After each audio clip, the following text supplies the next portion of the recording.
Hello everyone, I am Nobuyo Fukaya from Niigata Agro-Food University, Japan. It is a great honor to speak to you today. In this presentation, I examine how Japanese learners of English use the third-person plural pronouns they and them in spoken English. Effective communication is not only about grammatical accuracy, but also about organizing information so that listeners can easily follow the message. One important guideline for this is the given before new principle, which states that speakers tend to present information that is already known before introducing new information. In English, this principle plays an important role in pronoun use. When a person or thing has already been mentioned, speakers often refer to it with the pronoun. Previous studies have shown that Japanese EFL learners can follow the given before new principle, for example, in dative constructions. However, little is known about how they use pronouns in spoken discourse across sentences. To address this issue, the study examines spoken English produced by Japanese EFL learners at different proficiency levels, focusing on their use of they and them. Native speakers of English are included as a comparison group. Based on this background, the study addresses the following research questions. Research question 1. How does Japanese EFL learners' use of they and them differ from that of native speakers of English?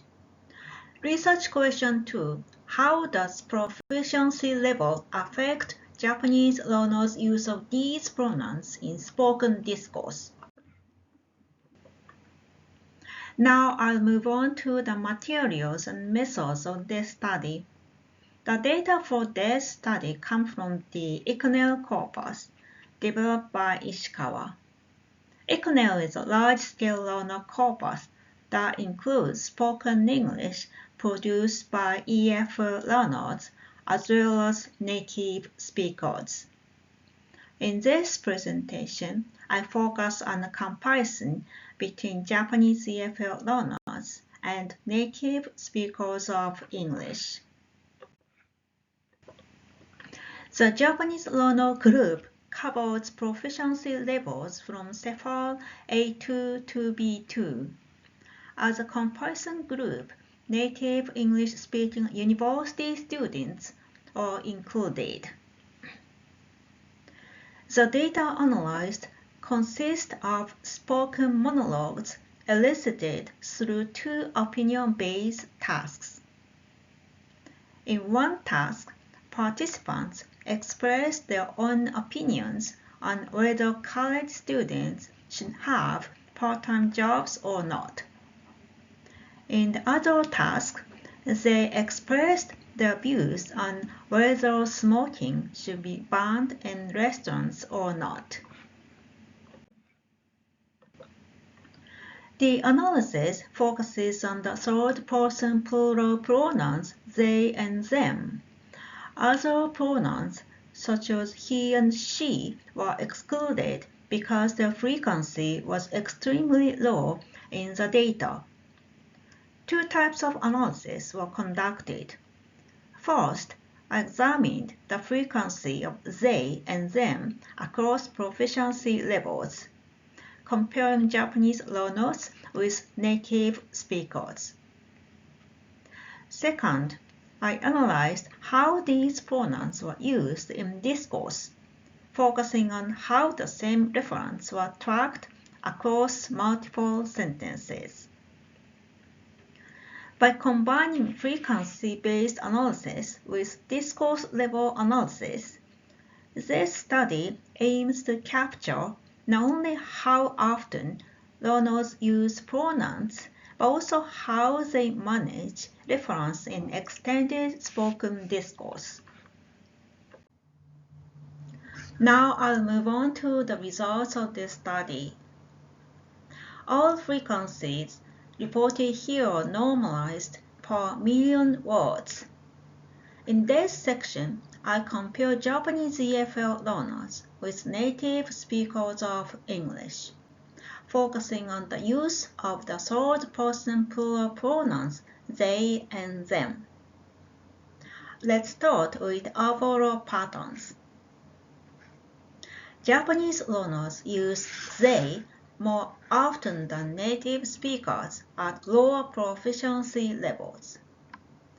At A2, learners used it about 18,000 times, compared to roughly 14,800 for native speakers.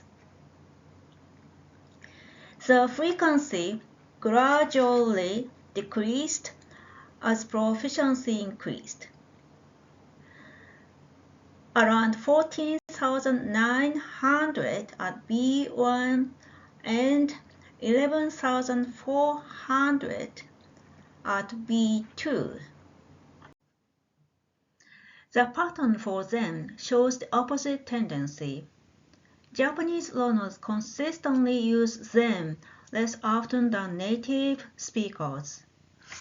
At A2, learners use them about 1,100 times per million words, much lower than the native speaker baseline of roughly 5,500. The frequency increased slightly with proficiency, around 2,000 at B1 and 2,700 at B2, but the gap with native speakers remained substantial. This indicates a persistent underuse of them even at higher proficiency levels. In summary, Japanese EFL learners overuse they and underuse them compared to native speakers.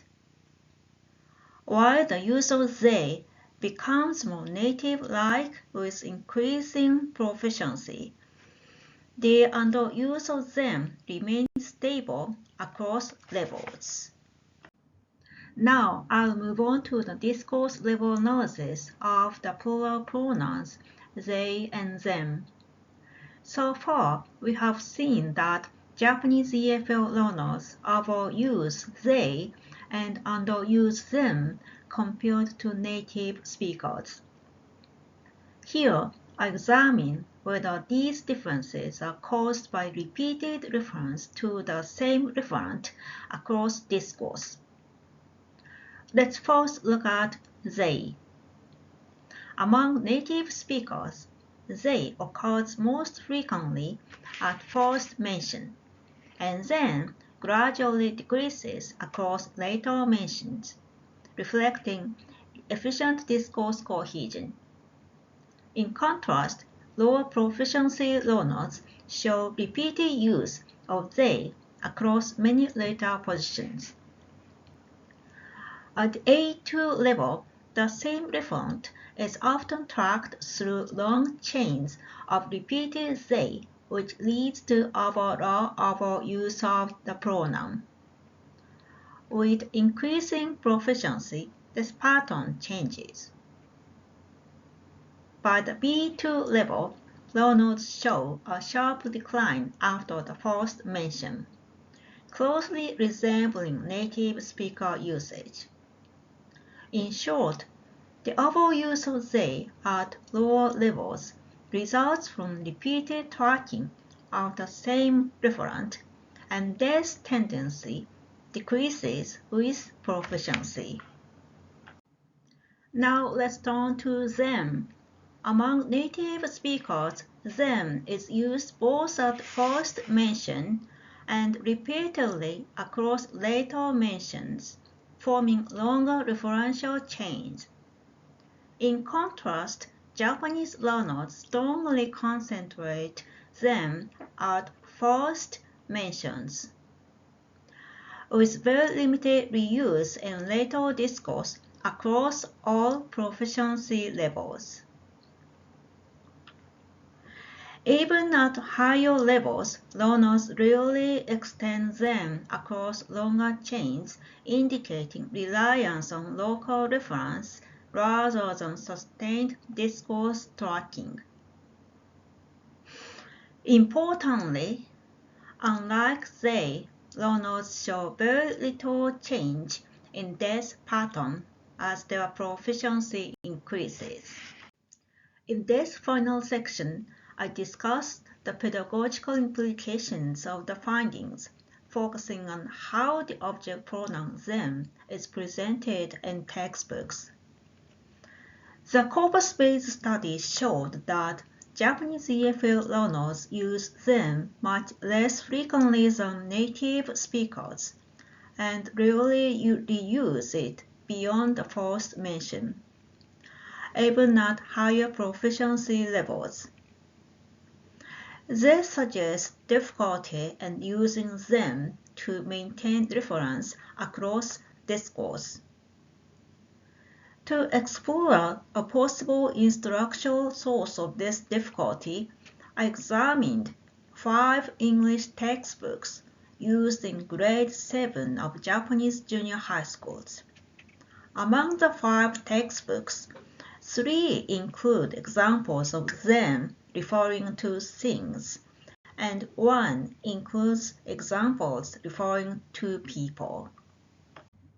In the context that include them, its use is typically illustrated only once in a short, isolated example, such as, "He has many good friends.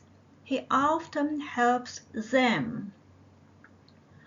While this example is grammatically correct, it gives learners only one opportunity to observe the use of them and does not show how it can be reused across connected sentences. I argue that even minimal extension of such examples, for instance, by adding "he meets them after school," can make discourse level pronoun use clearer and easier to teach. Presenting object pronouns across connected sentences may help learners develop more natural, discourse-appropriate use of them. To conclude, this study examined how Japanese EFL learners use the third-person plural pronouns they and them in spoken English. The results revealed a clear symmetry. They tends to be overused through repeated reference to the same referent, whereas them is persistently underused and rarely extended across discourse, even at higher proficiency levels. These patterns suggest that learners' difficulties are not simply grammatical, but discourse pragmatic in nature. Finally, the textbook analysis indicates that limited exposure to discourse-level use of object pronouns may contribute to this problem. Providing learners with slightly extended, connected examples may help promote more natural and coherent use of them in spoken English. This is the end of my presentation. Thank you for listening.